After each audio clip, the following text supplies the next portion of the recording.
Hello guys, welcome back to Movie Reviews, Series 18. In this video we're looking at Feeling Minnesota from 1996, yet another film from 1996. Yeah, just have the structure orders, but there we go. So, here we go, this film. This is directed by Steven Begelman. This stars Keanu Reeves, Vincent D'Onofrio, Cameron Diaz, Dan Aykroyd, and a small appearance by Courtney Love from the band Hole as well. So, yeah. This film. So this is an American crime comedy. It's like a crime comedy, bit of a drama type thing, really, and focuses on a drifter called Jax who ends up going to his brother's wedding, played by Vincent D'Onofrio, and obviously meets the bride who's an ex-stripper called Freddie, who is forced to get married to Jax's brother just to do with his dealings with a crime boss, really, or to do with payments of a crime boss that she saw work for. Much like that, really. And then I think after the two meeting, they sort of hear connection, Jax and Freddie, and they sort of flee without the brother's knowledge, and they ends up chasing them. We also got this detective played by Dan Aykroyd as well, who's probably is on the trail, and also towards the end of the film does sort of gets his comeuppance in a way. He's a bit of a corrupt police officer he plays, and yeah, it's one of them type of things. Brother goes off the bride, they flee, and hide out. They fake a murder. Well, Freddie fakes her own death, really, and yeah, and just some interesting stuff happens really throughout. Yeah,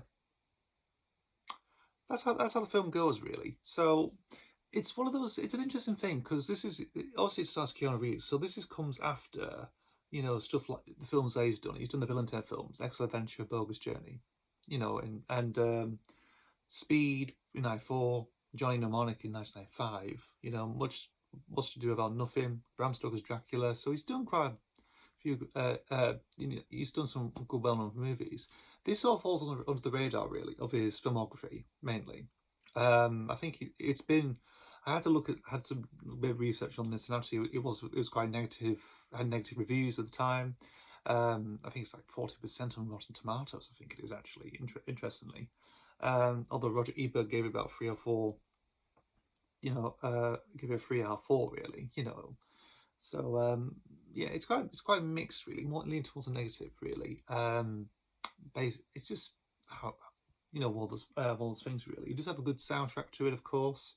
Interesting takes on it because you got like Bob Dylan doing his cover of Ring of Fire.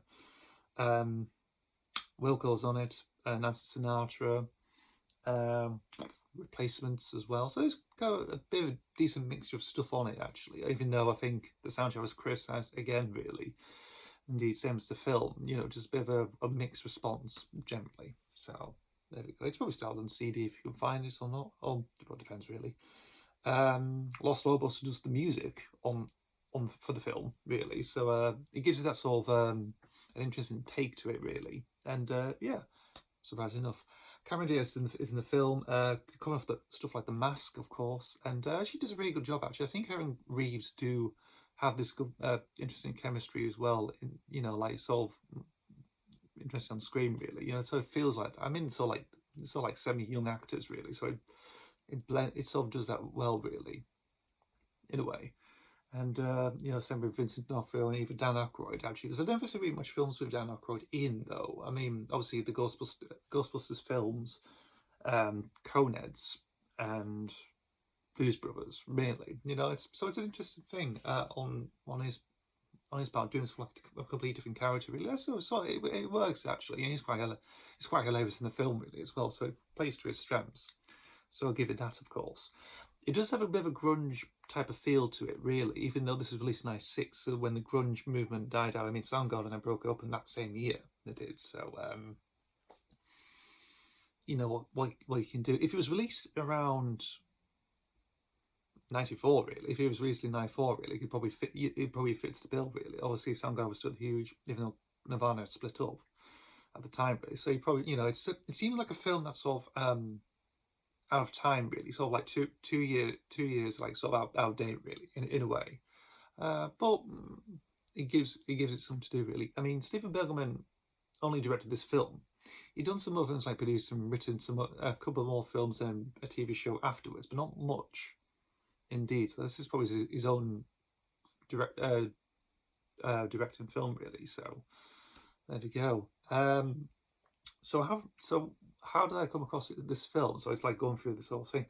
So this came from this is going back to like other films, of course. This is from the entertainment video era really. So from entertainment film distributors, it was advertised in multiple leaflets, of course.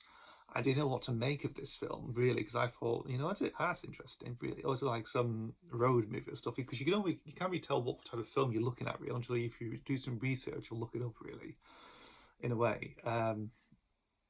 So yeah, I never really thought about, you know, getting around to it. I did pick up the DVD of it many years ago, but I never actually watched it until again earlier this year actually, when someone put it on YouTube, strangely enough, like a full HD master of the YouTube on YouTube.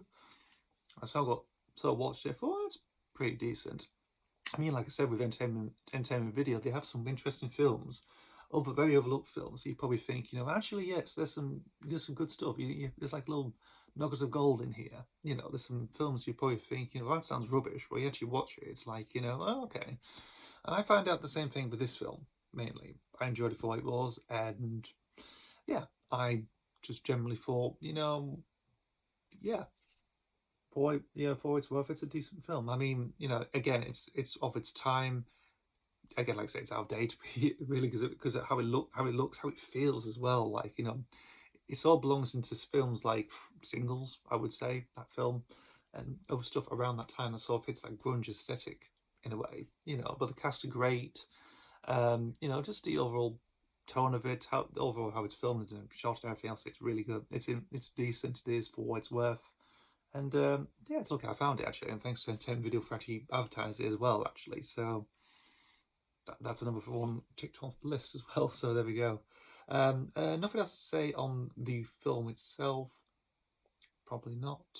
You know, and obviously Keanu Reeves went on to do other big successes. He did Matrix in 1999. He did. I'm not sure what he did in 97, 98. I think he did a film in 97. I can't remember what it's called now. But there we go. Cameron Diaz did all the Charlie Angels films.